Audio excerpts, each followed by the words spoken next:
So imagine being a company that thinks it's a brilliant idea to retroactively add DRM to its back catalogue of games. That also removes the ability for the community to mod their game and in some cases outright block people from playing the game at all. Well, Capcom is that company in mind today, so sit back and relax as we dive into the latest DRM drama in the gaming industry.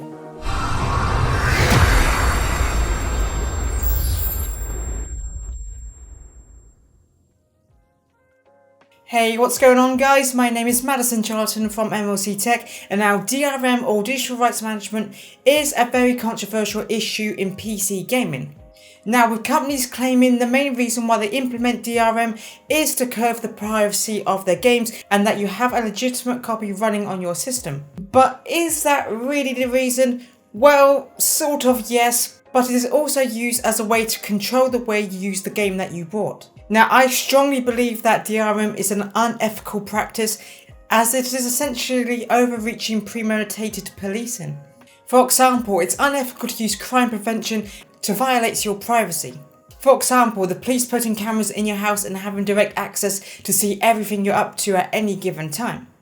And in the same way, the concept of DRM is unethical because it is using a presumption of guilt and violates the privacy of your digital space. It also reduces the usability of your software, due to your system having to meet certain criteria and conditions to be able to even run the software in the first place. It can be used as a tool to force segmentation in the market and restrict you from being able to run your games on certain operating systems and hardware types. If the DRM question has an online component, then it comes with essentially a time bomb that can render your software inoperable when the publisher decides to stop supporting this piece of software, unless the publisher were able to patch out the DRM when they finally reach end of life, so you'll be able to continue using your software when support finally ends. Another issue with DRM is how invasive it is to your system. While they claim DRM is only for the contents of the game, these DRM tools have underlying system access at a kernel level. Think of it as the subsystem to your PC, meaning they have the ability to view and monitor every operation that goes on within your PC. And this is exactly how a rootkit virus would operate on your system. And also with DRM, you have to put a great level of faith in the developer itself to be ethical with its use and to be competent in their own security practices as well. As DRM can essentially act as a backdoor to your PC and has constant call home functions, and if DRM companies are compromised or there is a bad actor acting within the company, then it puts your data and privacy at high levels of risk. And in some cases, there are studies that actually show DRM increases piracy, because breaking DRM protections is seen as a sport to some people, and DRM in itself is an incentive for pirates. And DRM in itself is an incentive for pirates to partake in, because breaking it is seen as a sport to some people. Having DRM itself is an incentive for pirates to try and crack the game themselves, as forcing people to use this software causes more people to want to rebel and break it down just because of how anti-consumer DRM is. In practice, DRM only hurts legitimate customers. Pirates aren't affected. Pirates themselves aren't going to be so much affected by it because DRM is cracked by one skilled pirate, then the rest of the pirates access it DRM free. Pirates will work around the clock regardless to crack DRM. Though being friendly to the consumer actually encourages people to want to support and purchase your products at full price, and that's why I love platforms such as GOG. And I am more willing to buy games at full price where developers treat their player base with actual respect and want people to be able to enjoy their games and not just want them to pay out more money. So let's bring it back to the main topic of today's video, and that is how Capcom have retroactively added DRM to a back catalogue of their games. And this new piece of DRM software is called Enigma Protect, which has already set off some red flags with it being a very unknown piece of software, and it is also developed by a Russian company with no name and address, and it is sold through a website which its domain name was paid through a front in Moscow, Russia, which already raises some ethical red flags just there. But one big issue is the reason why this DRM was implemented, and that was to stomp out and prevent modding in their games.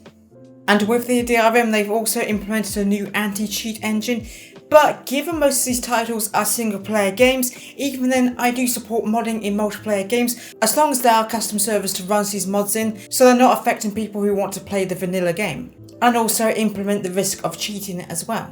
With it being reported that Capcom's stance towards modding has changed a lot more in recent memory, where they have taken a more anti-mod, anti-community approach to their titles, and this seems to be a front from a purely financial standpoint of view, due to them wanting to add extra content into these games so they can then charge for these extra in-game items. If modders can make community assets and content, it removes the incentive to purchase any official cosmetics and additional in-game items. I mean, just look at Skyrim when Bethesda added their mod marketplace, charging people for mods directly through the game, and that approach didn't really take off on PC due to modding through other platforms such as the Nexus, where the modding community is a lot more extensive and also free to do.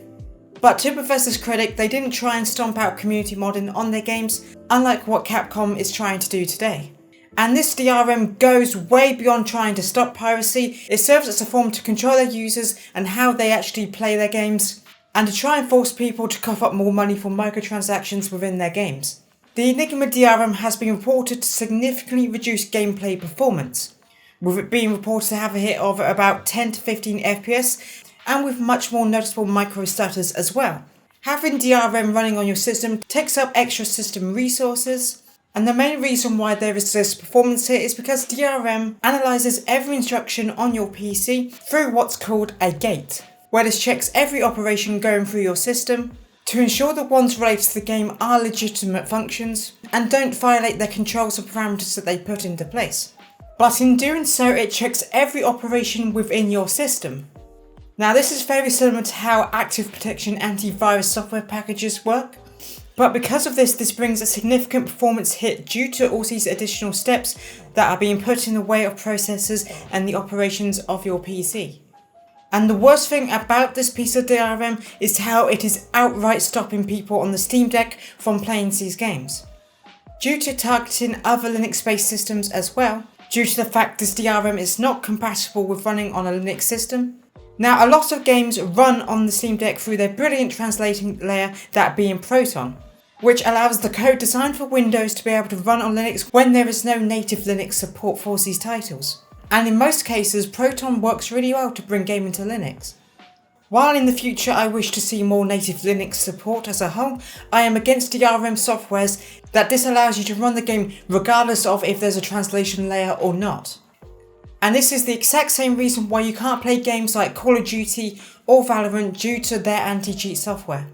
The worst part about this is that this was retroactively added to these Capcom games. So I greatly feel for anyone who purchased these games specifically to play on their Steam Deck, only to wake up one day to go and play the game that they wanted to on their Steam Deck to see it will no longer function on their device. Now, those are the people I truly feel for in this case.